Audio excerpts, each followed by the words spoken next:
Have you ever wondered how chemists can basically predict the future? They look at a beaker full of chemicals and just know if a reaction is going to go forwards or backwards. Well, it's not magic, it's actually pretty cool.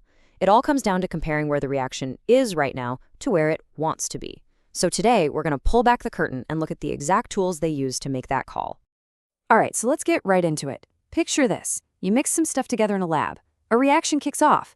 But which way is it going to go? Is it going to make more of the stuff you actually want, the products, or is it going to just stall, or even worse, go in reverse and give you back your starting materials? That's the big question, and that's exactly what we're going to figure out.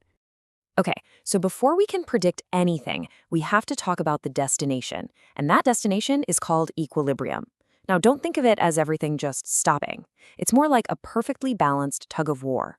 You've got the forward reaction pulling one way and the reverse reaction pulling the other. And just look at these numbers here. The reverse rate, Kr, is way bigger than the forward rate, Kf. I mean, it's not even a close fight. And that huge difference, it tells you everything you need to know. Since the reaction is so much faster going backward, it's just better at it. So when everything finally settles down and hits that equilibrium balance, what do you think you're going to have more of? Yep, the reactants, the starting stuff. The system just naturally favors that side. All right, so comparing rates is cool and all, but it's not always the easiest thing to do. So chemists, being clever, came up with a much more powerful and universal tool. It's called the equilibrium expression, or KEQ. Think of it like the blueprint for any reaction's happy place. Let's dig into how you build one. Okay, writing one of these is actually pretty straightforward. There are just 4 basic rules. Rule 1, products go on top, in the numerator. Rule 2, reactants go on the bottom, in the denominator. Rule 3, see the coefficients in your balanced equation? Those become the exponents. And Rule 4, and this is a big one, you totally ignore any pure solids or pure liquids. We'll see exactly why in a moment. All right, let's put those rules into practice. Here we've got a homogeneous reaction. Homogeneous just means everything's mixed together in the same phase. In this case, it's all aqueous, dissolved in water. So, following the rules, we put our product on top, then we put our 2 reactants on the bottom. But wait a second, look what's missing, the H2O. Why? Because it's a pure liquid. And what was rule number 4? We leave them out. Simple as that. Okay, now for something a little different, a heterogeneous reaction. This just means we've got stuff in different physical states, solids, gases, you name it. In this one, we're starting with a solid, and it breaks down into another solid and a gas. This is going to be a perfect way to see that rule about solids in action. So what's the deal? Why do we get to just ignore solids and liquids? Well, think about it like this. What's the concentration of a solid block of iron? It's just iron, right? Its density doesn't change. Same with a glass of pure water. Since their concentration is effectively constant, chemists just kind of absorb that constant number right into the big K value. It just makes the math way, way cleaner. And check out what happens to our expression. Because our starting material is a solid and one of our products is a solid, we just drop them. They're gone.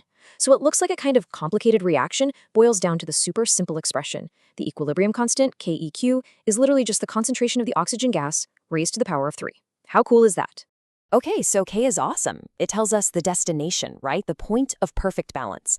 But how do we know where the reaction is at this very second? Is it almost there? Is it way off? To figure that out, we need something like a live snapshot. And that snapshot is called the reaction quotient, or Q. The great thing about Q is that you calculate it the exact same way as K. I mean, the formula is identical, products over reactants, but here's the key difference. Instead of using these special equilibrium concentrations, you can plug in the concentrations from any given moment. It's a snapshot. And once you have that snapshot value, Q, you just compare it to your destination, K, and you'll know exactly which way the reaction is about to shift. So there are really only 3 things that can happen here. Let's look at scenario 1. What if your Q value is less than K? Well, that means your ratio of products to reactants is too small. You don't have enough products yet. The system is loaded up with reactants. So to get to that equilibrium balance, what does it have to do? It's got to shift to the right and make more products. Okay, scenario 2 is the exact opposite. What if your Q value is greater than K? Now your product to reactant ratio is too high. You've got too many products. It's like you've overshot the finish line. So, to get back into balance, the reaction has to shift to the left, using up some of those extra products to make more of the reactants again. And finally, the easiest one of all. Scenario 3. What if Q is equal to K? Well, hey, congratulations, you're already there. The system is at equilibrium. It's perfectly balanced. There's going to be no net change. The forward and reverse reactions are chugging along at the exact same speed. All right, enough theory. Let's put this thing to work with some real numbers and actually make a prediction.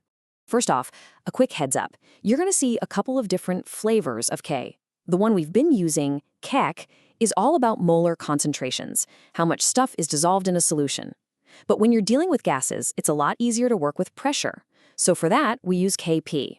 It's the same exact idea, just using partial pressures instead of concentrations. Same concept, different units. Let's run through a quick Kp calculation. We've got baking soda, sodium bicarbonate, breaking down. Now notice the Kp expression. We're only looking at the two things that are gases, the water and the carbon dioxide. Why? Because the other two are solids, so we ignore them. We just plug in their partial pressures, 1.05 atmospheres times 1.60 atmospheres, multiply those together, and boom, our Kp is 1.68. That's it. All right, here's the real test. Let's see if we can do this. We've got some acetic acid. That's the stuff in vinegar. We know its equilibrium constant, K, is this tiny number, 1.76 times 10 to the minus 5. Then, we take a snapshot of our solution and measure the concentrations right now. So the big question is, are we at equilibrium? And if not, which way is this thing about to shift? So, to figure it out, the first thing we do is calculate Q. Remember, it's the same formula as K, just using our current snapshot numbers. So we take our two product concentrations, multiply them together on top, and then divide by our reactant concentration on the bottom. You punch that into a calculator, and what do you get? A Q value of 3.0 times 10 to the minus 4. And now for the big reveal. We take our Q, our snapshot, and we put it right up against K, our destination. Our Q is 3.0 times 10 to the minus 4. The K value is 1.76 times 10 to the minus 5. Okay, so our Q is clearly bigger than K, and what does that mean? It means we're in a product-loaded situation. We've got too many products. To fix it, the reaction has to shift to the left, making more reactants. And just like that, we've predicted the future of this reaction. So I know we've been throwing around a few different Ks here. KEQ, KP, we just used Ka. It can feel a bit like alphabet soup. But don't worry, they're all part of the same family. They're all just specialized versions of the same exact idea, the equilibrium constant, just for different situations. Let's take Ka, for example. That A stands for acid. It's the acid dissociation constant. All it does is tell you how good an acid is at, well, being an acid, how much it breaks apart in water. If you have a really big Ka, you've got a strong acid. If you've got a teeny tiny Ka, you've got a weak acid. And you guessed it, if there's a Ka for acids, there's gotta be a Kb for bases. Ka is all about an acid's strength in giving away a proton. Kb, on the other hand, is about a base's strength in accepting a proton.